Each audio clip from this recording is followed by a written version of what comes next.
A fragile pause in the war between Israel and Hamas continues tonight, but a war of words over a phrase used in protests illustrates just how contentious things remain, both globally and right here at home. Earlier today, the Council on American-Islamic Relations held a news conference to announce legal action being taken against Edina Public Schools on behalf of 2 Muslim students who took part in a recent walkout over the war. Kent heard from that organization today. Hi, Kent. Hi, Jana. An attorney for the students who were not named or present today is filing a complaint with the U.S. Department of Education's Office of Civil Rights after they were reportedly suspended for 3 days, not because they protested or walked out of school, but because of the chant that they used.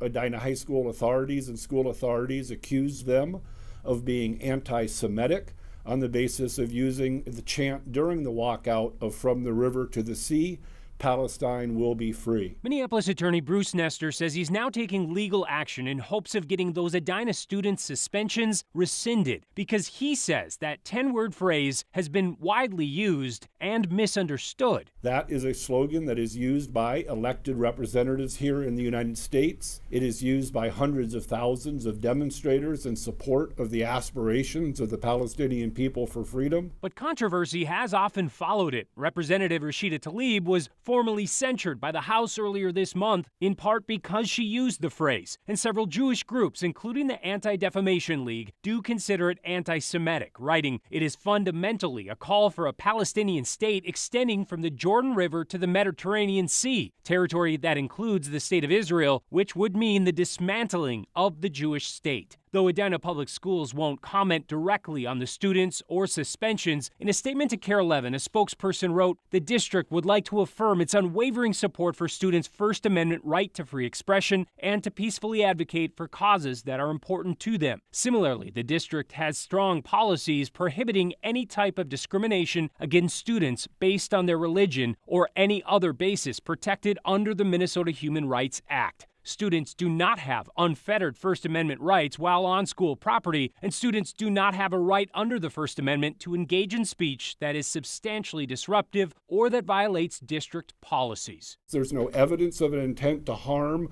or discriminate or be anti-Semitic. There's nothing that's objectively true about this statement being characterized as anti-Semitic. There's a dispute, and the Edina School District chose to adopt one interpretation of some elements of the pro-Israel community, but hardly a universal one. According to KARE Minnesota, it's also a stand no other district, to their knowledge, has taken. Other students have protested similarly and have echoed the same statements, and those students did not get suspended.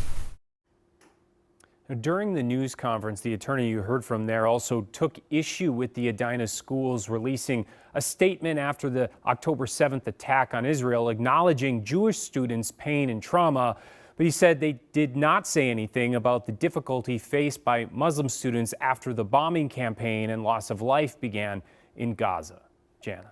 Kent, a couple of things. That attorney said that a lot of people don't find that anti-Semitic, and we know there are groups out there who have said so in our midst, the Jewish Community Relations Council and several others. But I wanted to ask you if they tried to settle this between the attorney and the district before they went to the news media. I asked about that today, and the attorney said that they did, in fact, reach out to the school to try to appeal the suspension. He said that was rebuffed by the school. That's something, again, that Edina Public Schools couldn't confirm or deny because they don't comment on these specific cases. Jana. All right, Kent, thanks so much.